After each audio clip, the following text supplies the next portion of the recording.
రక్తపాతం జరుగుతూ ఉంది, తప్పుడు కేసులు నమోదవుతూ ఉన్నాయి, పోలీసులతో నాయకులకు కార్యకర్తలకు బెదిరింపులు ఉన్నాయి, చివరిగా రిగ్గింగులు ఉండబోతాయి. ప్రజలు వేయాల్సిన ఓట్లు ప్రజలు వేయకుండా పోలీసులు, తెలుగుదేశం పార్టీ నాయకులు, కార్యకర్తలు కలిసి వేసుకుండే ప్రయత్నపు ఆలోచన ఉంటుంది. ఇది మీ ఊళ్ళో ఎక్కడైతే చూసిండారు ఇటువంటి ఎన్నికల ప్రచారాన్ని. గడిచిన వారం రోజులు మీరు గమనించండి,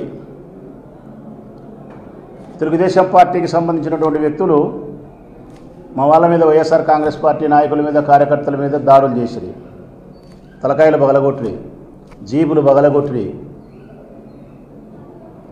ఇవి చాలామని చెప్పి మేము కంప్లైంట్ ఇస్తే బాధితులము, మా కంప్లైంట్లు కళ్ళనీళ్ళు తుడిచేదానికోసం పేపర్ మీద మాత్రమే సెక్షన్లు నమోదై ఉన్నాయి. కానీ దాడి చేసిన వ్యక్తులు కొత్త పెళ్లి కొడుకుల మాదిరి ఊర్లోనే తిరుగుతూ ఉన్నారు. వాళ్ళు దాడి చేసి రామలింగారెడ్డి పైన, రమేష్ యాదవ్ పైన మేము కంప్లైంట్ ఇస్తే 307 పెట్టామన్నారు. 307 నేను ఇప్పుడు చెప్తా ఉన్నా కదా రాష్ట్ర ప్రజలకు, ఈ 2 రోజుల తర్వాత 307 ఉండదు. ఈ 2 రోజులు అరెస్ట్ చేయరు, ఈ 2 రోజుల తర్వాత 307 324 అవుతుంది, స్టేషన్ బెయిల్ ఇస్తారు. విచిత్రం ఏంటంటే మా వాళ్ళ మీద మళ్ళీ ఎదురు కేసు పెట్టినారు, SC ST అట్రాసిటీ 307 అని చెప్పి, రామలింగారెడ్డి పైన, హేమాద్రి పైన, ఇంకా అదర్స్ 50 అని పెట్టినారు. ఈ 50 మంది ఎవరు అంటే చేసిన వాళ్ళు కాదు. ఈ 50 మంది ఎవరంటే ప్రజలారా చేసిన వాళ్ళు కాదు. పులివెందుల మండలానికి సంబంధించిన 20 గ్రామాలలో వైఎస్ఆర్ కాంగ్రెస్ పార్టీకి నాయకత్వం వహించే నాయకులు, వారికి ప్రధానమైనటువంటి క్రియాశీలకమైనటువంటి కర్తలు, కార్యక్రమాన్ని నిర్వహించే నాయకులు.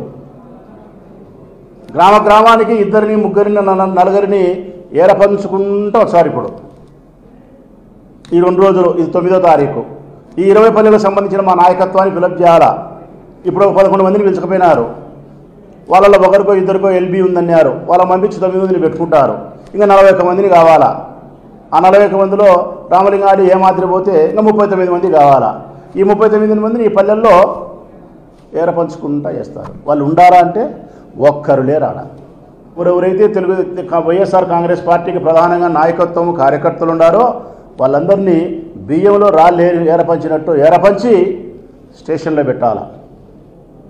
ఇంకా ఎవరన్నా చిన్న చితక పనిచేసే వాళ్ళు పార్టీ కోసం ఉంటే వాళ్ళని బైండోవర్ల పేర్లతో స్టేషన్ పిలిపించి వాళ్ళని బెదిరించి స్టేషన్లకే పరిమితం చేసి, లేకుంటే ఇంటికి ఇచ్చినా కానీ వాళ్ళు పని చేయకుండా పార్టీకి పారిపోయేటట్టు బెదిరించే కార్యక్రమం.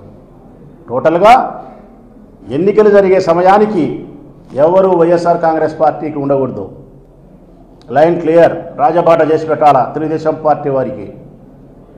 పోలింగ్ రోజున ఎవరో మా వాళ్ళు చిట్ట చివరిగా ఉండే వాళ్ళని ఏజెంట్గా కూర్చోబెడితే వాళ్ళ మీద దౌర్జన్యం చేసి బయటికి లాగేసి పోలీసులు ప్రేక్షక పాత్ర వహించి మీరే ఓట్లు వేసుకొని మేము గెలిచినాము అని అనిపించుకునే దానికోసం ఈ తప్పుడు కేసులు.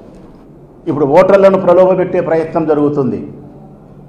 ఇక నేను చెప్పినట్టు, మొట్టమొదట చెప్పినట్టు, మేము పోటీ చేసింది తెలుగుదేశం పార్టీతోనా ప్రజలారా, పోలీస్తోనా? ఒక్కవే మాట చెప్తా ఉన్నా, ఒక్క పేరు, ఒకే ఒక పేరు, వ్యక్తి కూడా కాదు ఇక్కడ. వ్యక్తి మరణించినాడు, స్వర్గస్థుడైనాడు. ఆ వ్యక్తికి ఉండే పేరు వైఎస్. వైఎస్ వాళ్ళు అంటారు ఇక్కడ, వైఎస్. ఆ వైఎస్ అనే పేరుకు పులివెందుల తాలూకాలో ఓటమి లేదు.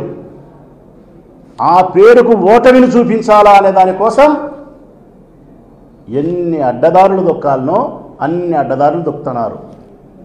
కర్ణుని సావుకు కారణాలు ఎన్నో అన్నట్టు పులివెందులలో వైఎస్ కుటుంబానికి ఓటమిని చూపించాలనే దానికోసం వీరు తొక్కే అడ్డదారులు 1 కాదు, 2 కాదు, 3 కాదు.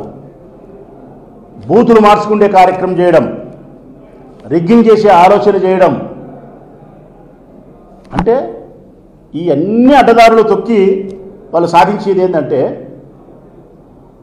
జెడ్పీటీసీ గెలిచినామని కాదు, వైఎస్ను ఓడించినాము అని. వైఎస్ ఎక్కడున్నాడు? స్వర్గస్థుడై స్వర్గలోకంలో ఉన్నాడు అంటే మరణించినప్పటికి కూడా ఆయన పేరుకుండే ఇమేజ్కు, ఆయన పేరుకుండే ప్రజాబలాన్ని ఇప్పటికీ మీ గుండెల్లో రైళ్లు పరిగెత్తున్నాయి కాబట్టే ఆయన అవమానం చేసేదానికోసం, తద్వారా జగన్మోహన్ రెడ్డి గారికి ఒక తీవ్రమైనటువంటి అవమానాన్ని కలిగించాలనే దానికోసం ప్రజాస్వామ్యబద్ధంగా ఎన్నికల్లో మీరు పోరాటం చేయకుండా తెలుగుదేశం పార్టీ ఈ ప్రభుత్వము కలిసి చేస్తూ ఉండేటువంటి ప్రయత్నం ఓటమి కోసం. పార్టీ చేస్తే పర్వాలే, స్వాగతిస్తాం. ఎందుకంటే మీరు మా రాజకీయ ప్రత్యర్థులు కాబట్టి మీరు మాతో మమ్మల్ని ఓటమి చూపించే దానికోసం ప్రయత్నం చేయాల్సిందే. అది చట్టబద్ధమై ఉండాలా, ధర్మబద్ధమై ఉండాలా. ఒక జెడ్పీటీసీ ఎన్నిక గెలవడం వలన మీరు సాధించే ప్రగతి ఏమీ లేదు. జగన్మోహన్ రెడ్డికి అవమానం ఇవ్వాలా. కానీ దీని వెనకల ప్రజలు ఏమనుకుంటారనేది వీళ్ళు అర్థం చేసుకుంటున్నారా ప్రజలారా? వాస్తవ సత్యాలు ఏందో, ఇవన్నీ ఇక్కడ ఏమి జరుగుతున్నాయో ప్రజలకు తెలియదా? పులివెందుల తాలూకా ప్రజలకు తెలియదా? కడప జిల్లా ప్రజలకు తెలియదా? రాష్ట్ర ప్రజలకు తెలియదా? అందరికీ అన్ని విషయాలు తెలుసు. అందరి అభిప్రాయం ఒకటే. ఈనాడు ప్రజలు ఓటేస్తే వైఎస్ వాళ్ళు గెలుస్తారు, పోలీసు వాళ్ళు ఓటేస్తే తెలుగుదేశం వాళ్ళు గెలుస్తారు. ఇది నా మాట కాదు, జనం నానుడి, జనం నోట్లో నుంచి వస్తాండే మాట ఇది. ఎవరిని అడిగినా ఆ మాట చెప్తున్నారు. మరి వద్దన ఇటువంటి కార్యక్రమాల ద్వారా మీరు విజయాన్ని సాధిస్తే ప్రజలు హర్షిస్తారా? ప్రజలు మెచ్చుతారా?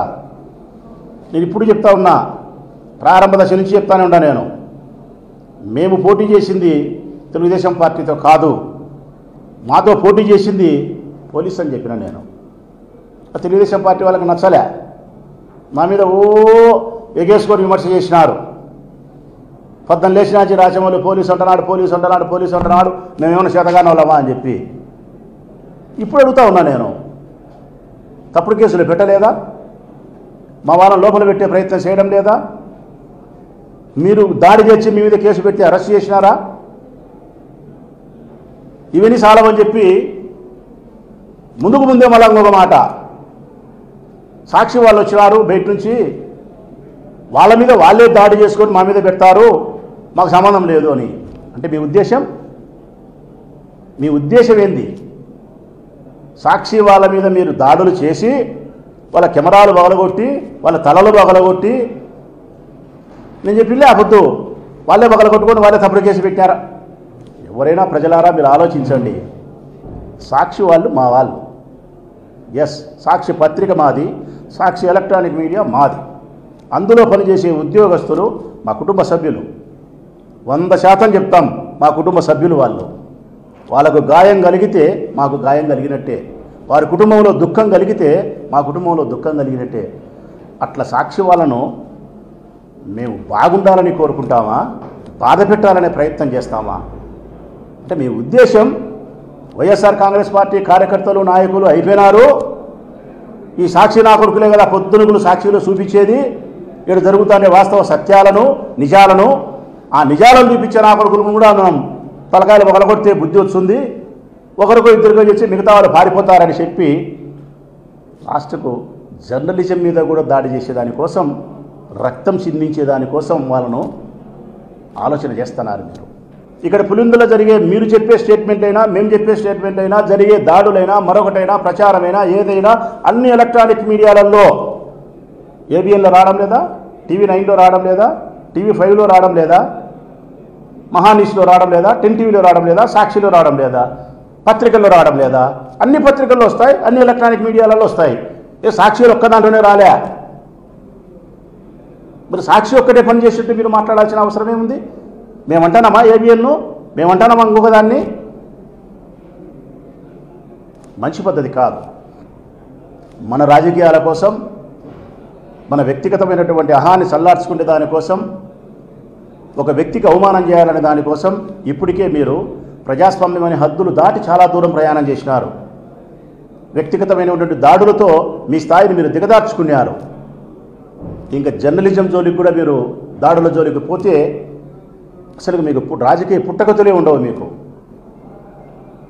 ఇక్కడ విచిత్రం ఏంటంటే పులివెందుల తాలూకాలో ఈ మండలంలో ఇప్పుడు ఫస్ట్ టైం చూస్తాను నేను కూడా 30 ఏళ్ళ నా అనుభవంలో.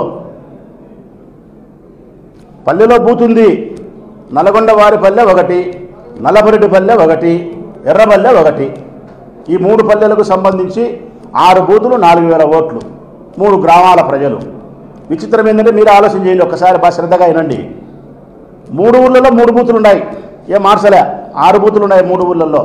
ఎర్రబల్లెలో ఒక 3 ఉంటాయి, ఎర్రబల్లెలో 2 ఉంటాయి, నల్లబరెడ్డిపల్లిలో 3 ఉంటాయి, నల్గొండ బారేపల్లిలో 1 ఉంటుంది. నల్గొండ బారేపల్లిలో 650 ఓట్లు, ఒక్క బూతు. ఆ ఊళ్ళో వాళ్ళే ఓటు వేసుకుంటున్నారు. ఇప్పుడు విచిత్రం ఏంటంటే నల్లగొండ బారేపల్లిలో బూతు తీసేసి కంప్లీట్గా ఎత్తేసి ఆ ఊళ్ళో ఉండే ఓటర్లు ఆడుకో పంపలే. నల్గొండ బారేపల్లిలో ఉండే బూతు స్కూలు అట్టే ఉంటుందంట, ఆ బూతు రన్ అవుతుందంట. కానీ ఆ బూతులో ఆ ఊరోళ్ళు ఓటేసేది. ఆ ఊరు ప్రజలందరూ కలిసి 4 కిలోమీటర్లు ప్రయాణం చేసి నల్లబరెడ్డిపల్లిలో వేయాలంట. నల్లబరెడ్డిపల్లిలో ఉండే ఓటర్లు 4 కిలోమీటర్లు ప్రయాణం చేసి నల్గొండ వారిపల్లికి వచ్చి ఓటేయాలంట. ఎర్రబల్లిలో ఉండే వాళ్ళు ఒక 2-3 కిలోమీటర్లు ప్రయాణం చేసి నల్లబరెడ్డిపల్లిపై ఓటేయాలంట. బూతులు అట్టే ఉన్నాయి, మనుషులు మారినారు. ఈ ఊరోడు ఆ ఊరికి, ఆ ఊరోడు ఈ ఊరికి. ఏమిది అసలు? ఇది ఎక్కడైనా ఇది శాస్త్రీయమైనటువంటి విధానమేనా? ప్రజలు 4 కిలోమీటర్లు అవతల పక్కకు ప్రయాణం చేయించి ఓటు ఎక్కించాల్సిన అవసరం ఎందుకు వచ్చింది? ఆ ఊరిలో బూతు పెట్టుకొని ఈ ఊరోని ఆ ఊరోనికి ఎందుకు, ఆ ఊరోని ఈ ఊరోనికి ఎందుకు? ఎన్నికల కమిషన్కి ఏమన్నా ఆలోచన ఉందా? దీని సౌలభ్యం ఏంటంటే ప్రజలకు అసౌకర్యమైనా పర్వాలే, మాకు సౌకర్యం కావాలా తెలుగుదేశం పార్టీకి. ఏం సౌకర్యము? నల్గొండ బారేపల్లిలో ఉండే 650 బూట్లు ఫ్రీ పోలింగ్ అనే ఊర్లో జరిగితే గన 500 ఓట్లు వస్తాయి. మాకు 500 ఓట్లు వస్తాయి. అవి రాకూడదు అంటే ఆ నుంచి ఆడికి షిఫ్ట్ చేస్తే ప్రయాణ బడలికతోనో లేకుంటే గొడవలు జరుగుతాయనో, మా ఊరు కాదనో, ఒక 50, 60, 70, 100 ఆబ్సెంట్. ఆ మధ్యలో 4 కిలోమీటర్లు ప్రయాణం చేసేటప్పుడు దారితో పిడి దొంగలు ఉన్నట్టు డెకాయిట్లు పెట్టినట్టు పెట్టుకొని దౌర్జన్యం చేసి బెదిరించే ప్రయత్నం. లేదు ఆ మధ్యలోనే మేమెవరూ ఉండకుండా పోలీసు వాళ్ళు మాత్రం పెట్టి మమ్మల్ని రానియకుండా మీరు మటుకు ఉండి వాళ్ళని ప్రలోభ పెట్టే పరిస్థితి చేసి మేనేజ్ చేయడం. అంటే సామ వేద దాన దండోపాయాలు ఎన్ని కావాల్సి అన్ని లెక్క తీసుకుంటావా? ఇంటికి పోతావా? మిడతబలు తింటావా? ఓటేర్చావా? ఇన్ని చేసి ఇన్ని రకాల తప్పుదావాలన్నీ తొక్కి ఒక జడ్పీటీసీ గెలిచేదానికోసం నిన్నటి నుంచి అయితే మరి రాయలసీమ 4 జిల్లాలు పులిందలోనే ఉన్నాయి. కడప, కర్నూలు, చిత్తూరు తప్ప. చిత్తూరు రాలేదు, మళ్ళీ అబద్ధాలు చెప్పను. కడప వాళ్ళు నిన్నాడారు, కర్నూలు వాళ్ళు నిన్నాడారు, అనంతపురం వాళ్ళు నిన్నాడారు. చంద్రబాబు నాయుడు గారు చెప్పినారంట టెలికాన్ఫరెన్స్లో, ఏం చేస్తున్నారు మీరు ఆడికి ఓండి అని చెప్పి. 3 జిల్లా ప్రజలు, 3 జిల్లా నాయకులు సోటా మోటా అందరూ నిన్నాడారు పులిందలోనే. ఉండేది 10,600 ఓట్లు ప్రజలారా. మాకు తెలుగుదేశం పార్టీ నాయకులు కార్యకర్తలు ఈ ఊర్లో కనీసం అంటే ఒక 15,000 మంది ఉంటారు. వస్తున్నారు పోతున్నారు, బస చేస్తున్నారు, వస్తున్నారు పోతున్నారు. మా జీపులు పొద్దుటూరు నుంచి ఇక్కడికి రావాలంటే 3 జీపులు రావాలంటే నా వెనకమ్మడి కాన్వాయ్ రాకూడదు, ఒకటే రావాలా, 3 జీపులు కూడా రాకూడదు. వాళ్ళు ఎంతమంది వస్తున్నారో ఎంతమంది పోతున్నారో 10,600 ఓట్లకు 10,600 మంది కంటే ఎక్కువ కార్యకర్తలు తెలుగుదేశం పార్టీ నాయకులు ఇతర జిల్లాల నుంచి ప్రయాణం చేస్తున్నారు. కానీ మీకు ఇంత జరిగిన తర్వాత కూడా ఒక్క మాట అయితే తెలుగుదేశం పార్టీకి చెప్పగలుగుతా, మీరు ఎన్ని చేసినా, ఎన్ని బాధలు పెట్టినా, ఎన్ని కష్టాలు పెట్టినా, జగన్మోహన్ రెడ్డి గారి మనసులను కొట్టినా, తలకాయలు మొగలగొట్టినా, బాధ పెట్టినా, ఎన్నికల్లో మీరు రిగ్గింగ్ చేసినా, గెలిచే పరిస్థితి చేసినా, ఓటమి చూపించినా, ఏమి చేసినా కూడా జగన్మోహన్ రెడ్డి గుండెకు ఆవగింజంత కూడా మీరు భయాన్ని కానీ అవమానాన్ని కానీ చూపించలేరు. కారణం మీ అందరి గుండెలకు, మీ అన్ని పార్టీలకు భయాన్ని పరిచయం చేసిన మగోడే జగన్మోహన్ రెడ్డి. జగన్మోహన్ రెడ్డి గుండెకు ఆవగింజంత కూడా మీరు అవమానాన్ని, భయాన్ని మీరు పరిచయం చేయలేరు. కానీ ఒకటి మాత్రం సత్యం, 19 నుంచి 24 వరకు జగన్మోహన్ రెడ్డి ఏ విధంగా ఉన్నాడో, మీరు చేసే ఈ కార్యక్రమాల వలన, మీరు చేసే ఈ దుశ్చర్యల వలన 24 నుంచి 29 వరకు, 24 నుంచి 29 వరకు మీరు ఏం చేస్తారో చేయండి. 29 నుంచి 34 వరకు ఆ జగన్మోహన్ రెడ్డి ఈ జగన్మోహన్ రెడ్డి కాదు, ఇంకొక జగన్మోహన్ రెడ్డి తయారవుతాడు. ఆ జగన్మోహన్ రెడ్డిని వేరుగా మీరు తయారు చేసే దానికి కూడా కారణం ఎవరంటే మీరే, మీ పార్టీలే. ప్రజాస్వామ్యానికి అనుకూలంగా ప్రయాణం చేసేవాడు, ధర్మబద్ధంగా ఉండాలని కోరుకునేవాడు, ప్రజలు ఓట్లు వేయాలని కోరుకునేవాడు, క్షమాగుణం కలిగి ఉండాలని కోరుకునేవాడు. ప్రత్యర్థులను కూడా మన దగ్గరకు వచ్చే మన పార్టీని తీసుకున్నామన్నా అని చెప్పేవాడు వాళ్ళ తండ్రిలాగా. అటువంటి మనస్తత్వం కలిగిన జగన్మోహన్ రెడ్డిని కూడా మీరు మరొక దారి వైపు మళ్లించే స్థితికి మీరు తీసుకుపోతున్నారు. ఇది రాష్ట్రానికి మంచిది కాదు, కడపకు మంచిది కాదు, పులివెందులకు మంచిది కాదు. దయచేసి పోలీసులకు బాగా విజ్ఞప్తి చేస్తా ఉన్నా నేను. చేసిన కాడికి చేసినారు ఈ వారం రోజులు. మాకు తెలుసు, మీ అంతరాత్మకు తెలుసు, రాష్ట్ర ప్రజలకు కూడా అర్థమైంది. కానీ చివరిగా 12వ తారీఖైనా ప్రజలకు సంబంధించి ఓటు వేసే విషయంలో అయినా మా మీదంటే కేసులు పెట్టినారు, వాళ్ళ మీదంటే కేసులు తప్పుడు కేసులు, మా మీద తప్పుడు కేసులు పెట్టినారు, వాళ్ళ మీద నిజమైన కేసులు కూడా అరెస్ట్ చేయరు, అన్నీ చేసినారు. పోనీలే 12వ తారీఖైనా ప్రజలు ఓటేయాల్సిన పరిస్థితి ఆసన్నమైనప్పుడు మీరు ప్రజాస్వామ్యానికి అనుకూలంగా ప్రజల చేత ఓటు వేయించే కార్యక్రమంలో ఒక్కటన్నా, ఆ ఒక్క కార్యక్రమంలోన్నా మీ తలపైన ఉన్న 3 సింహాలు కానీ, మీ ఒంటి మీద ఉండే కాకి బట్టలు కానీ, మీ బట్టల వెనుక, మీ చర్మపు పొరల వెనుక ఉండే మీ అంతరాత్మ సాక్షిగానే సరే ప్రజల కోసం పనిచేయండి.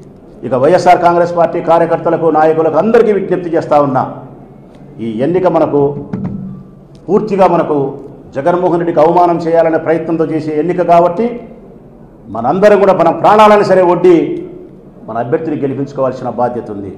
మన కుటుంబ స్త్రీలకు కూడా చెప్తా ఉన్నా, అక్కలకు, చెల్లెలకు, మన ఇంట్లో మన పురుషులు, అన్నగారు కానీ, తమ్ములు కానీ, మన కొడుకులు కానీ పోలీసులు తీసుకుపోయి అరెస్ట్ చేస్తే ఇంకా మన ఇంట్లో మగవాళ్ళు లేరు కదా అని చెప్పి చేతులు ముడుచుకొని ఉండాల్సిన అవసరం లేదు. చెల్లెల్లారా, అక్కలారా, ఎన్నికలు మీరే నిర్వహించాల్సిన పరిస్థితి వస్తే ఘోష ఎగజెక్కండి, మీ చెరుగు నడుముకు ఎగజెక్కండి, ఏజెంట్గా కూర్చోండి, ఓటర్లను పిలుచుకురండి, ఓట్లు వేయించండి. ఇది మన ఊరు, మన పులిందల, మన జగన్మోహన్ రెడ్డి, మన రాజశేఖర రెడ్డి అన్న. మనం గెలిపించుకోవాల్సిన బాధ్యత, మన పౌరుషాన్ని ప్రదర్శించాల్సినటువంటి బాధ్యత ఉంది. ఈ ఒక్క ఎన్నికలో పులివెందుల మండల ప్రజలు నాయకత్వం చూపించి చొరవ, నిబద్ధత చరిత్రలో సువర్ణాక్షరాలతో నిలబడిపోతుందన్న సత్యాన్ని ఈ మండల ప్రజలు పెట్టుకోవాలని చెప్పి నేను విజ్ఞప్తి చేస్తా ఉన్నా.